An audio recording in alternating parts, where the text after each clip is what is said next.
Hallo Leute und willkommen. Right now we will see the difference between accusative and dative cases in German language. Follow this YouTube channel and put a like. It's a very important part of our studying. In this video we will see direct and indirect objects, the shifts, how articles transform, prepositions of the fixed and two-way rules, and definitely we will have a lot of examples where we will practice accusative and dative cases. Phase number 1, the logic. Before we learn the grammar, we must understand the roles of accusative and dative cases. The three main roles, first of all, it's the nominative, subject, the boss of the sentence, who is performing the action. Let's say we have the sentence, the boy is playing with the ball. Who is playing? The boy. So it's the nominative, subject. The second one is accusative, direct object, the victim.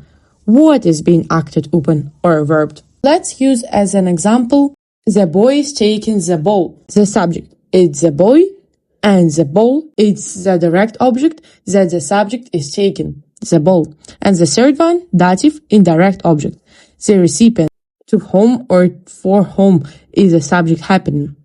We have, as an example, I give him the book. I, subject, give him.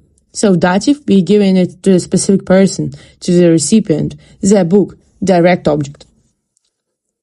We have articles. Make sure that you write these articles in your copies to remember them for a long time. For masculine, for nominative, we just use der, the, or ein, or en.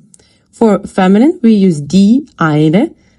And for neutral, das, ein. And for plural, we have only die, it means the.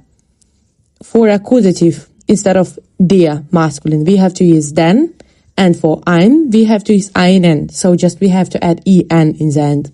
For feminine, it stays the same, die eine. For neutral, it also stays the same, das und ein. Und für plural, we have to say die, and we don't have any ein or eine. For dative, we have to change masculine to dem und einem. For feminine, it will be der und eine, er in the end, instead of die und eine. And for neutral, we will say dem und einem. And for the last one, plural, we have to use den instead of die. Only the masculine changes in accusative case. Feminine, neutral, plural stay exactly the same as nominative.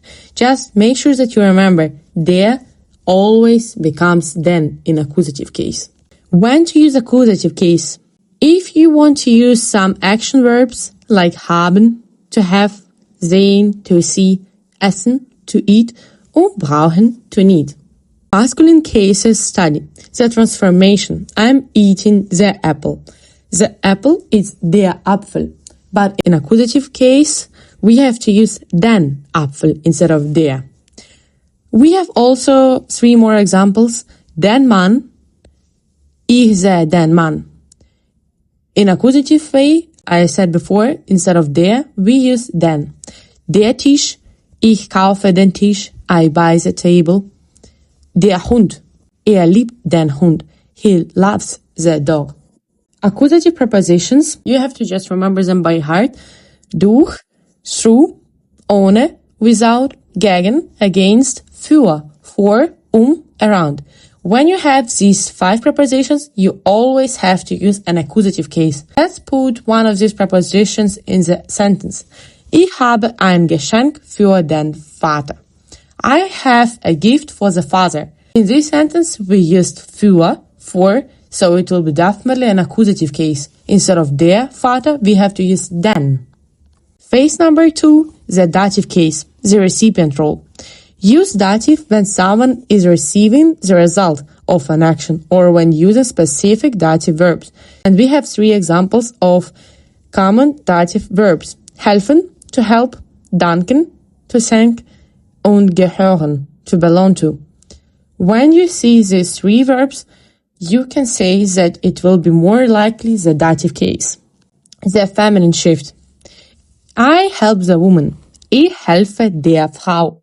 In dative case, we have to change it to der Frau.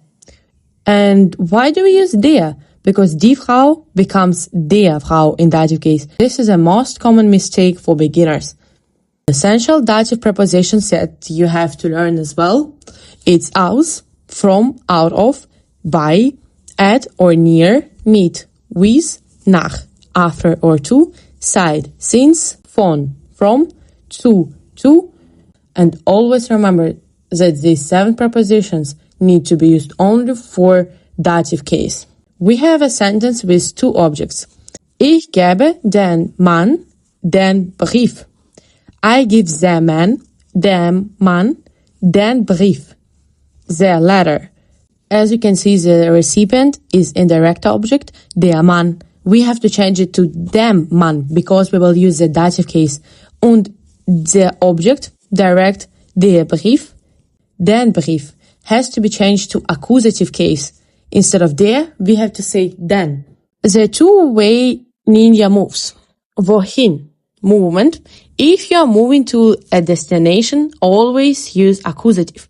For example, ich gehe in die Schule. But if you are already at the specific location, use dative. Ich bin in der Schule. So when you are going to somewhere, use the accusative. In die Schule. The personal pronouns cheat sheet. Just make sure that you learn them by heart. In nominative, it will be I, you, he, she, we. In accusative way, it will be mich, dich, ihn, sie, uns. Me, you, him, her, us. And in dative case, it will be mir, to me, dir, to you, ihm, to him, ihr, to her, uns, to us. Always learn nouns with their genders. Der, die, das. You can't use cases correctly if you don't know the starting point of the nouns. When you learn the specific word, the noun, learn it with its gender, or it's a masculine form, neutral, and 90% of your mistakes will be forgetting the masculine, en, ending in accusative. Make sure that you check it twice to avoid this mistake. And the last one, dative, it's a social case. It usually involves people or beings receiving things. Make sure when you write the sentence, you follow this structure. Gender, die, das or der, nominative, basic subjects, accusative, the action, and dative, the recipient. The quotations that I really love, it's the grammar is a skeleton, vocabulary is a flesh, but practice is a breeze of life. Make sure that you keep practicing every single day. Just a quick review of this video is that accusative refers to action objects and movements. Usually we use accusative case if we want to say verbs like haben, essen und sehen. And we have to use prepositions für, durch, ohne. We use dative case when we refer to recipient or fixed location like I am in the supermarket. We use verbs like helfen, danken und antworten, and we always use prepositions for dative case mit, nach, von und zu. If you have any questions in relation to accusative or dative cases, make sure that you write it in the comments and I'll try to answer as quickly as possible. And subscribe for more interesting German grammar videos. See you soon. Bis bald.